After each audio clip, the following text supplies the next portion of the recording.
አሰላሙ አለይኩም ወራህመቱላሂ ወበረካቱ ድና የተከበራችሁ የቻናሌ ተከታታዮች እንዴት ናቸው? ከኔ ጋር አልሐምዱሊላህ ረቢል ዓለሚን። ቤቴ አረብ ሀገር ሆኜ የሰራሁት ቤት ተበላሁኝ ትላለች እህታችንና የዚችን እህት ታሪክ ሰምታችሁ ሁላችሁም ራሳችሁን እንድትጠብቁ ለሷም ሀሳብ አስተያየት እንድትሰጧት ነው ይህንን ጉዳይ ይዤ የመጣሁት። እንግዲህ ምን የመሰለ ቆንጆ ቤት ሙሉ ለሙሉ ፊኒሽንግ አልቆለት አሰርቼ ጨርሻለሁኝ ትላለች። ጉዳዩ እንዲህ ነው። የሰራችው ቤት ከባለቤቷ ቤተሰቦች ቦታ ላይ ነው። ወንድ ልጅ ሲያገባ ይሰጣል አይደለ? ከቤተሰቦቹ ቦታ ይሰጣል እና ከዛ ቦታ ተሰጥቶት ስሙ ያው እንትን ስለሆነ በቤተሰብ በዛው ስር ነው እንጂ ወደ ልጁም አልዞረም ስም፣ ወደ ሁለታቸውም የጋራ ገንዘብ ተብሎ አልዞረም ስም። ከዛን እነሱ ሰሩ ቤቱን። እንግዲህ እሱ ገበሬ ነው ብላለች። ከዛ እሷ አሪፍ አርጋ ሰራች ቤቱን። እንግዲህ እየላከች ብር ማለት ነው። የተሰራው በማን ብር ነው? በእሷ ብር ነው። ምንም ሳይቀራት ሁሉንም እየላከች ቁብ ሀታ ድረስ እየገባሁኝ ቤቱ ተሰራ አለች። እና ያን ቤት ሲሰራ በጣም ብዙ ዋጋ ከፍዬበታለሁኝ። ሀታ አሞኝ ድረስ ራሱ ሐኪም ቤት ሳልሄድ እየቀረሁኝ። ምክንያቱም እኔ ሐኪም ቤት ሄጄ ወጪ ካወጣሁኝ ለዚህ ቤት ማስጨረሻ ገንዘብ ምልከው ገንዘብ ይጎልኛል በሚል በቃ ራሴን ገድዬ ነው ቤቱን የሰራሁት አለች። እንግዲህ ይሄ ቤት የተሰራው በሷ ላበት ብቻ ሳይሆን በሷ ደም ጠብታ ነው የተሰራው። እናንተ አስቡት ማለት ነው። ፍርዱን መጨረሻ ላይ ትፈርዳላችሁ እናንተ ሀሳብ አስተያየታችሁ ማለት ነው።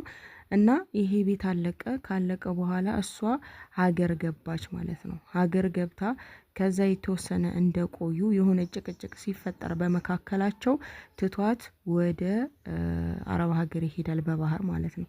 ከዛ በባህር ሄዶ አሁን እዛም እንደደረሰ አረብ ሀገር እንደገባ በቃ እንደዚሁ ተካረረና ጸባቸው ወደ ፍች ደረሱ ማለት ነው።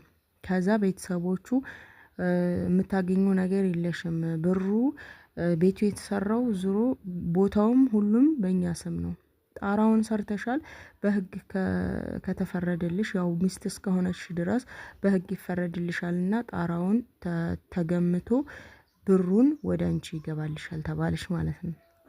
እና አስቡት የሚያናደው እኮ አሁን ይሄ ቦታ ሌላ ቦታ ሆኖ በነበረ እዛ ቤተሰቦቹ ጋር ባይሆን ኖሮ ቢያንስ እንኳን ለማስቀረት የለፋችበት ቦታ ስለሆነ ለማስቀረት እንኳን እድል ይኖራት ነበረ። አስቡት፣ እዚህ ጋር ማሰብ ያለባችሁ ውድ እህቶቼ ማለት ነው።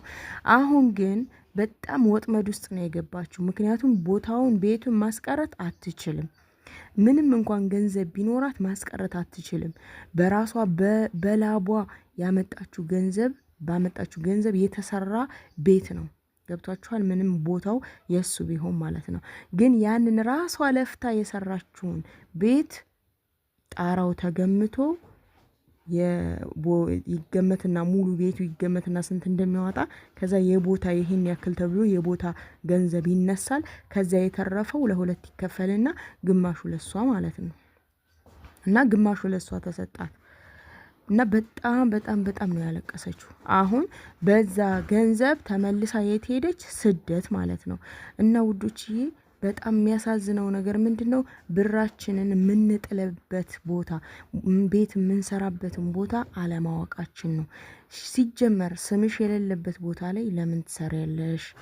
ነገ ጧት የኔ ነው ብለሽ እርግጠኛ የማትሆኝበትን ነገር የማትኮሪበትን ነገር በቃ የኔ ነው ብለሽ ለምንድን ራስሽን እስከምታጭ ድረስ ሐኪም ቤት በቃ ሳትሄጂ ያመሽ እንኳን ያንን ሁሉ ችግር ችለሽ የምትሰሪበት የምታወጭበት ብርሽን የምታወጭበትን ቦታ ማወቅ አለብሽ። አያችሁ፣ አሁን ይሄ እቺ ልጅ አንድ ጊዜ ችግር ውስጥ ገብታለች፣ አንድ ጊዜ ተሰብራለች፣ አንድ ጊዜ ገንዘቧን አታለች፣ ድጋሜ ስደት ሂዳለች። ግን ይሄ ለእናንተ ትምህርት ይሁናችሁ በሚል ነው። ይሄንን ለእህቶቼ ትምህርት ይሁናቸው አስተላልፊልኝ። ለእኔም ደግሞ ብርታት የሚሆነኝ ሀሳብ ይስጡኝ ያለችው ማለት ነው። እና ውዶችዬ እንደዚህ አይነት ነገር አይደለም ልጅ ሳትወልዱ ልጅ ወልዳችሁ እንኳን ማለት ነው እዚህ ጋር ልብ ማድረግ አለባችሁ።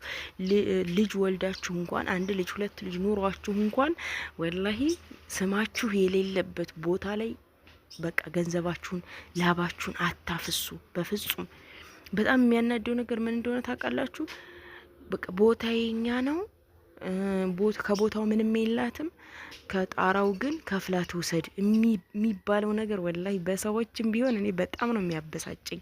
እንዴ በገዛ ገንዘቧ ያንን ቤት ለፍታ ሰርታ ሱብሃንአላህ። እኔ በጣም ነው የምቃጠለው በሰው እኔ እንጃ ለምን እንደሆነ አላቅም።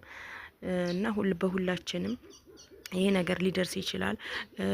ከዚህ በፊትም እንደዚሁ ብዙ ልጆች በኮሜንትም በውስጥ መታችሁ ከባሌ ቦታ ላይ ልሰራ ነበር ቤተሰቦቹ ሰጥተውት ነው ምናምን የምትሏላችሁ እና ብዙ የመከርኳችሁ እህቶች ያላችሁ ስማችሁ ሳይገባ በፍጹም ገንዘባችሁን 5 ሳንቲም እንዳታወጡ ያልኳችሁ አላችሁ። በኮሜንትም እንደዚሁ የመለስኩላችሁ እና ስማችሁ መኖሩን ስማችሁ እዛ ቦታ ላይ መግባት አለበት። ቢገባም እንኳ ሲጀመር በቃ እንደኔ ደስ የሚል ነገር አይደለም ይሄ።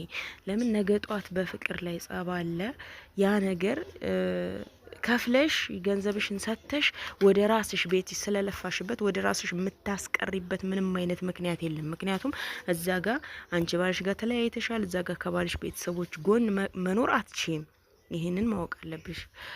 ሶ ያን ቦታ ቢያንስ እንኳን መሆን ያለበት ቦታው ይሸጥ፣ ተሽጦ ሌላ ቦታ ጨምራችሁ ትገዙና እዛ ላይ በስማችሁ በትክክል ቦታው ይገዛል፣ በስማችሁ ቤቱ ይሰራል፣ በሁለታችሁም ስም ማለት ነው። እንደዛ እንኳን ባይሆን አንቺ ስለሌለሽ ስምሽ መግባት የማይችል እንኳን ከሆነ በህግ መሰረት ቤተሰቦች ያንቺ ቤተሰቦችሽ ከባለቤትሽ ጋራ ሆነው ያንን ነገር በጋራ ማድረግ አለባቸው። ይሄ ነው መሆን ያለበት። በፍጹም በቃ እናንተ ሙሉ በሙሉ እርግጠኛ ሆናችሁ የኔ ነው የምትሉት ንብረት ካልሆነ በስተቀር አታፍሩ። በቃ እንዴ ሞት አለ እኮ የሰው ልጆች እኮ ሞት አለብን። በመሃል እሱ ወይ አንቺ ላይ ሞት ቢመጣ ልጅ ኑሮ ከሆነ እስኪ እንዴት ነው ወደ ቤተሰቦችሽ ገንዘብሽ የሚመለሰው? ወደ ልጆችሽ ገንዘብሽ የሚመለሰው እንዴት ነው? እኔ ከዚህ በፊት አውቃለሁ፣ ወላሂ ነው የምላችሁ። ከባሏ ቤተሰቦች ጋር ሰርታ እንደዚህ ቤት ማለት ነው። ከዛ ልጅ አላት ሱብሃንአላህ፣ የሚገርማችሁ ነገር ማለት ነው። እና በአደጋ ምክንያት እሱ ሲሞት ተከዳች። በቃ ያንን ገንዘቧን ልጃችን አለ ምናምን አላሉም። እና ጥሩ ሰዎች እንዳሉ ሁሉ መጥፎ ሰዎችም ሞልተዋል። እና መጀመሪያ የሚያስፈልገው ራሳችንን መጠበቅ ነው። ከዚህ ሁሉ ነገር መጠንቀቅ ነው። እና ውድ እህቶቼ እንዴት ሆነን ገንዘቡን እንደምናመጣው ታውቃላችሁ። ደም ነው፣ የአረብ ሀገር ገንዘብ ደማችን ነው። እና የት እንደሚወድቅ ነገ ጧት እናገኘዋለን ወይ ብላችሁ ዋስትና ያለው ነገር ነው መስራትም ማፍራትም ያለባችሁና ነገ ለልጆቻችሁ ኮርታችሁ የምታስረክቡት ነገር መሆን አለበት። እና ይሄንን ልታስቡበት ይገባል ሁላችሁም። እህታችንን ደግሞ አላህ አፊያዋን ሰጥቷት ነገ ጧት ሰርታ ከዚህ የበለጠ የምታፈራ አላህ ያድርጋት። ዱአ አድርጉላት ውድ እህቶቼ።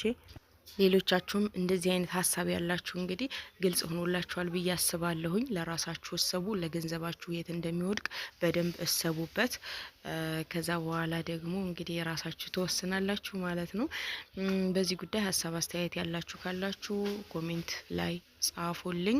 የዛሬ ቪዲዮ እንግዲህ ይህንን ይመስላል። ላይክ፣ ሼር፣ ሰብስክራይብ ማድረጋችሁን አትርሱ። ጥያቄ፣ ሀሳብ፣ አስተያየት እንደዚህ በኮሜንት እህቶቻችን ከአንዱ አንዱ ሀሳብ ስንሰጣጥ ይሻላል። መመካከር ጥሩ ነው ለወደፊት ህይወታችን ብላችሁ የምታስቡ ከሆነ እንደዚህ አይነት ታሪኮችን ያስተምራል ብላችሁ ካሰባችሁ ወደ እኔ ብታደርሱልኝ አብራርች የማቀርብላችሁ ይሆናል ማለት ነው። ሀቂቃ ለብዙ ሰው ትምህርት ይሆናል። ብዙ ያቀረብኳቸው ታሪኮች የእህቶቻችን ታሪኮች ለብዙ ሰው መማሪያ ሆነዋል እና ያስተምራል ብላችሁ የምታስቡት የህይወት ታሪካችሁ ገጠመኛችሁ ካለ በውስጥ መስመር አሳውቁኝ ማለት ነው። ኢንሻአላህ በቀጣይ ቪዲዮ ተመልሼ እመጣለሁኝ። አላህ ሰላማችሁን ብዝት ያደርገው፣ ሀገራችንን ሰላም ያደርግልን። አሰላሙ አለይኩም ወራህመቱላሂ ወበረካቱ።